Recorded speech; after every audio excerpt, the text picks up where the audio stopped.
प्रिय मित्रों नमस्कार। ओम नमः शिवाय। हर हर महादेव। राधे राधे। आप सभी लोगों का स्वागत है एस्ट्रो सच यूट्यूब चैनल में। दोस्तों आज की कहानी बहुत ज्यादा ज्ञानवर्धक और अचानक धन प्राप्ति का मूल मंत्र है। आज के इस वीडियो में हम बात करेंगे आखिर औरत का कौन सा अंग शर्म होकर दबाने या चूसने से अचानक अपार धन की प्राप्ति होती है। लोग औरत का कौन सा अंग दबा और चूसकर अमीर बन जाते हैं। जो भी मनुष्य औरत का यह अंग दबाता या चूसता है उसके घर में मां लक्ष्मी का हमेशा वास रहता है और मां लक्ष्मी की कृपा दृष्टि उन पर सदैव बनी रहती है। तो दोस्तों आज की इस वीडियो में हम बताएंगे कि औरत का वह कौन सा अंग है जिसे हर पुरुष को दबाना या चूसना चाहिए, लेकिन इससे अपनी पूरी सच्ची श्रद्धा से कमेंट बॉक्स में हर हर महादेव ओम नमः शिवाय जरूर लिखें। साथ ही चैनल को सब्सक्राइब अवश्य कर दें कि लक्ष्मी माँ जो भी इस चैनल को सब्सक्राइब करें और इस वीडियो को लाइक करें उसके घर में कभी भी धन की कमी ना रहे, उसका पूरा परिवार हमेशा हंसता मुस्कुराता कुशल मंगल रहे। दोस्तों एक बार की बात है, एक गांव में शिव नाम का आदमी रहता था। दोस्तों शिव अपनी पत्नी से बहुत ज्यादा परेशान था क्योंकि उसकी पत्नी हमेशा बात बात पर उसे ताने मारा करती थी। तुम्हारे पास है ही क्या, घर में खाने के लिए तक नहीं रहता है। मित्रों उसके घर में बिल्कुल कम वाली छा गई थी, एक भी रुपया नहीं था और उसके घर में खाने के लिए एक भी दाना नहीं था। मित्रों एक तो घर में खाना नहीं, ऊपर से पत्नी के क्लेश से वह आदमी बिल्कुल परेशान हो गया था। उसे समझ नहीं आ रहा था कि मैं क्या करूं। मित्रों एक दिन की बात है, शिव अपने घर से बाहर एक सुनसान रास्ते में निकल गया। वह सुनसान रास्ते में चल ही रहा था, तभी उसको अचानक एक संत तपस्या करते हुए मिले। वह उनके पास जाकर बैठ गया। जब संत जी अपना तप खत्म किए तो शिव संत जी के सामने रोने लगता है। संत जी पूछते हैं, पुत्र तुम्हें क्या दिक्कत है, तुम क्यों रो रहे हो, आखिर तुम्हें दिक्कत क्या है। तब शिव संत जी को बताता है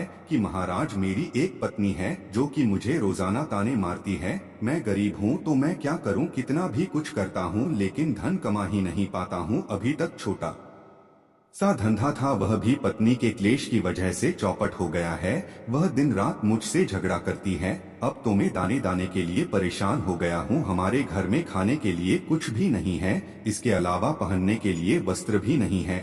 लेकिन मैं अपनी पत्नी को समझाता हूँ कि वह मुझे ताने मारे, मुझसे झगड़ा न करें, लेकिन वह बिल्कुल भी नहीं मानती। संत जी इसी वजह से मैं बहुत ज्यादा परेशान हूँ, इसी वजह से मैं घर छोड़कर यहाँ आया हूँ। वह संत जी कहते हैं, रो मत बेटा, मैं तुम्हें यह काम बताने जा रहा हूँ। तुम्हें औरत का सिर्फ यह अंग बेशर्म होकर कर दबाया चूस लेना है, अचानक तुम्हारे घर में धन प्राप्ति हो जाएगी, तुम देखते ही देखते अमीर बन जाओगे। संत जी कहते हैं, जो भी पुरुष औरतों का यह अंग दबाता चूसता है उसके घर में कभी भी धन की कमी नहीं रहती है और न ही उसके घर में लड़ाई हो थी है, पर जो भी बिजनेस करता है उसमें हमेशा तरक्की होती है। संत जी ने कहा, अब मैं तुमको औरत का वह अंग बताने जा रहा हूँ, इसे ध्यान से सुनना और अपने जीवन में इसे जरूर करना। तब शिव संत जी महाराज की बातें बहुत गौर से सुनता है और कहता है, जितना जल्दी हो सके मुझे यह बता दो। दोस्तों तभी संत जी महाराज उसे आदमी को एक कहानी सुनाते हैं और बताते हैं, एक नगर में एक किसान रहता था। उसके बहुत सारे खेत थे जिस पर वह दिन रात मेहनत करता था। उसके घर में किसान और उसकी पत्नी रहा करते थे। उसे किसान और उसकी पत्नी में आपस में बहुत ज्यादा प्रेम था। उसके घर में किसी भी प्रकार की लड़ाई झगड़ा या क्लेश नहीं होता था। इसी वजह से उसके घर में सदैव मां लक्ष्मी का वास रहता था और उसके खेतों में इतनी ज्यादा पैदावार होती थी कि वह दिन प्रतिदिन और अमीर होता जा रहा था। उस किसान और उसकी पत्नी ने इतना प्रेम था कि आसपास के लोग उन्हें देखकर जल जाया करते थे। धीरे धीरे उसके पूरे गांव के लोग जान गए कि किसान और उसकी पत्नी में बहुत ज्यादा प्रेम है। धीरे धीरे यह बात उसे नगर के राजा तक पहुंच गई। दोस्तों किसान और उसकी पत्नी की बात जब राजा के पास पहुंचती है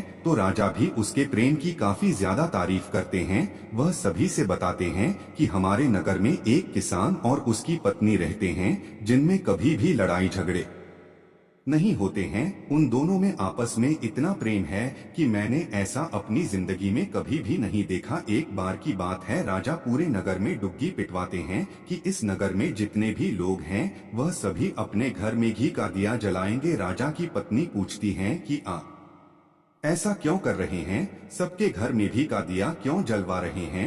राजा अपनी पत्नी की बात सुनकर कहते हैं, दीपक प्रेम की निशानी होता है। जिसके घर में घी का दीपक जलता है उसके घर में सदैव प्रेम बना रहता है।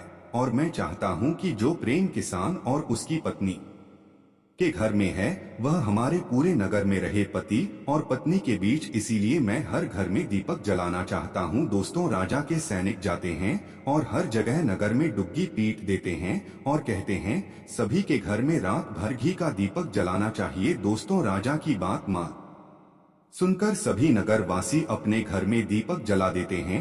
लेकिन जैसे ही आधी रात होती है सभी के लिए बुझ जाते हैं, लेकिन किसान के घर का दीपक वैसे ही जगमगाता हुआ जलता रहता है। दोस्तों, दीपक हमेशा किसान की पत्नी जलाती थी। किसान की पत्नी किसान को बहुत यार तो करती थी, लेकिन उसकी बात नहीं मानती थी। वह हमेशा अपनी मनमानी करती थी। उसका जो भी मन करता था वह वही काम करती थी। लेकिन किसी को इस बात से कोई भी दिक्कत नहीं होती थी, क्योंकि किसान बहुत समझदार था। किसान सोचता था यदि मैं अपनी पत्नी को रोक टोक करूंगा तो घर में बेवजह ही लड़ाई झगड़ा होंगे, क्लेश होगा, दुख। तो इसी वजह से कई चीजें किसान अपनी पत्नी की अनदेखा करता था। किसान इस वजह से अनदेखा करता था कि उसके घर में प्रेम हमेशा बना रहे। एक दिन की बात है, राजा और रानी शाम के समय अपने महल में चढ़कर पूरे अगर का नजारा देख रहे थे। उन्होंने देखा कि सारे नगर में किसी के घर में दीपक नहीं चल रहा है, लेकिन किसान के घर में दीपक जल रहा है।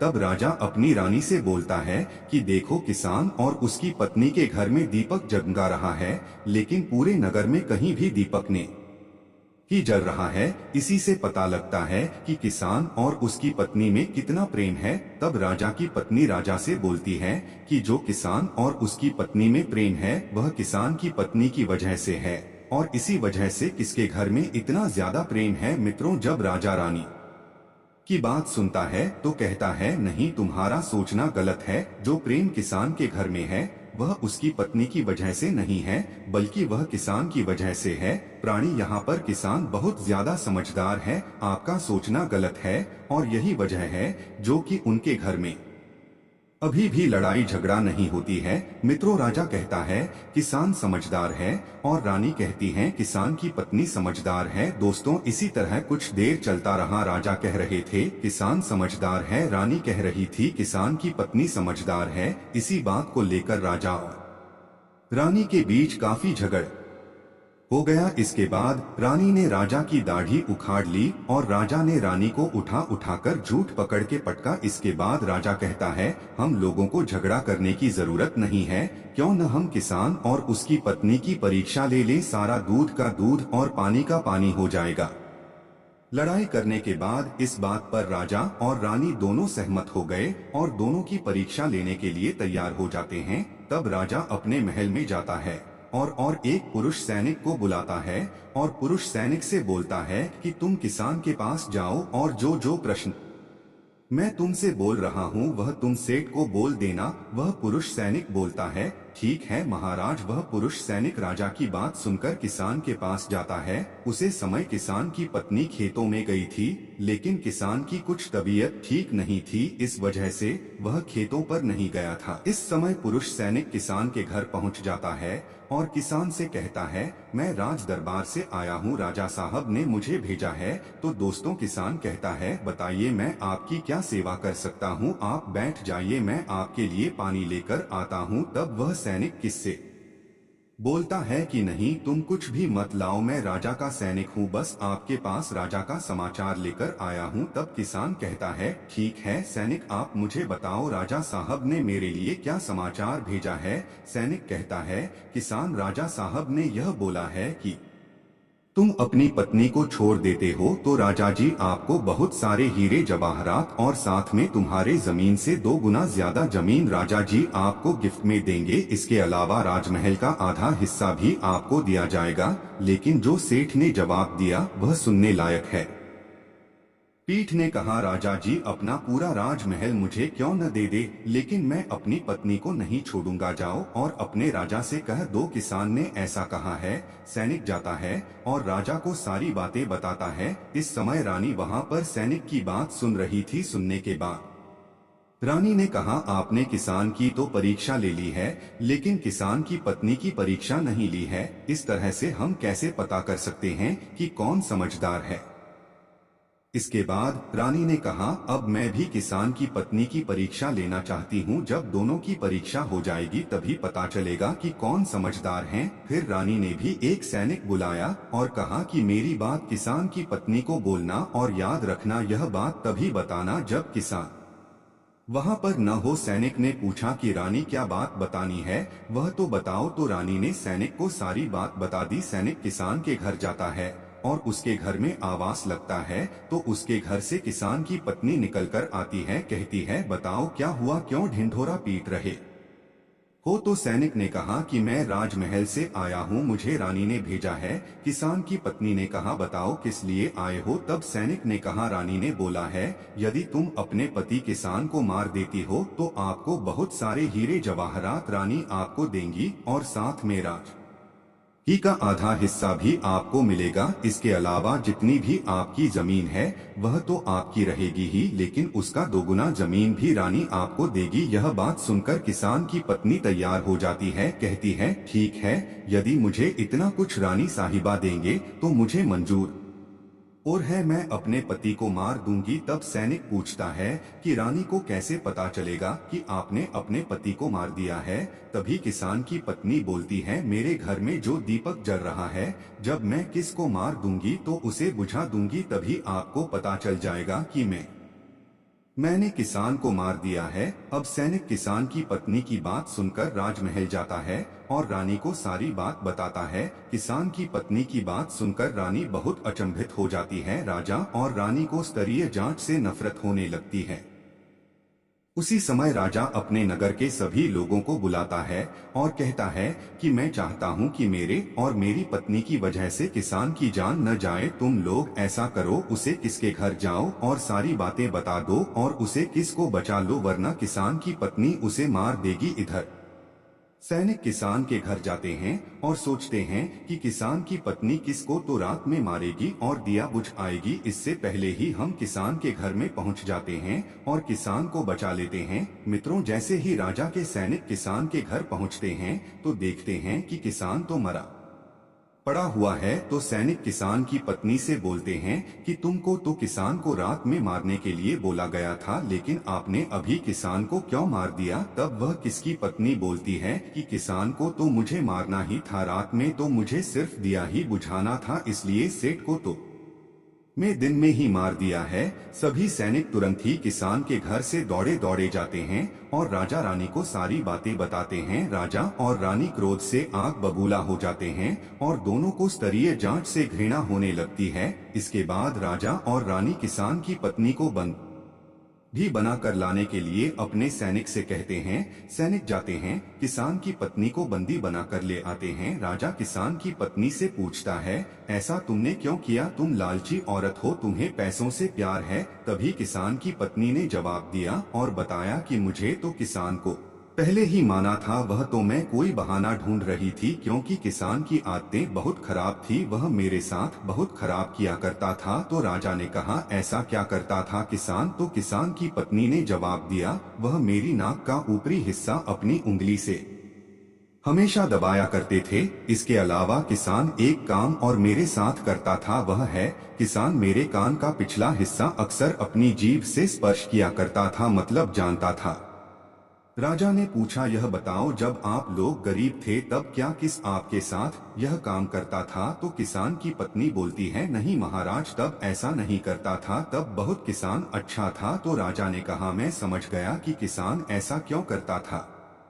उसी समय संत जी ने शिव से पूछा, तुम्हें कुछ समझ में आया, औरत का कौन सा अंग दबाने तथा चूसने से लोगों को अचानक धन प्राप्ति होती है। तो शिव ने कहा है, संत जी मुझे अभी समझ में नहीं आया। तभी संत जी कहते हैं, अगर अभी समझ नहीं आया तो मैं फिर से आपको बताता हूँ। किसान अपनी पत्नी के साथ पहला काम करता था, वह है उसके नाक के ऊपरी हिस्से को अपनी उंगली से दबाता था। तो जिस भी मनुष्य के घर में पैसों की किल्लत है, उसे अपनी उंगली से औरत के नाक के ऊपरी हिस्से को जरूर दबाना चाहिए। दोस्तों, औरत के नाक के ऊपरी हिस्से को बहुत ही शुभ माना जाता है। औरत के उसे अंक पर मां लक्ष्मी का वास होता है। इसी वजह से जो यह काम करता है वह हमेशा धनवान पुरुष बन जाता है। दूसरा काम है, जो भी पुरुष औरत के कान का पिछला हिस्सा अपने जब से स्पर्श करता है उसके इस मत के द्वार खुल जाते हैं, उसे अचानक धन की प्राप्ति होती है। ऐसा इसलिए होता है क्योंकि औरत के कान के पिछले हिस्से में माता लक्ष्मी का वास होता है।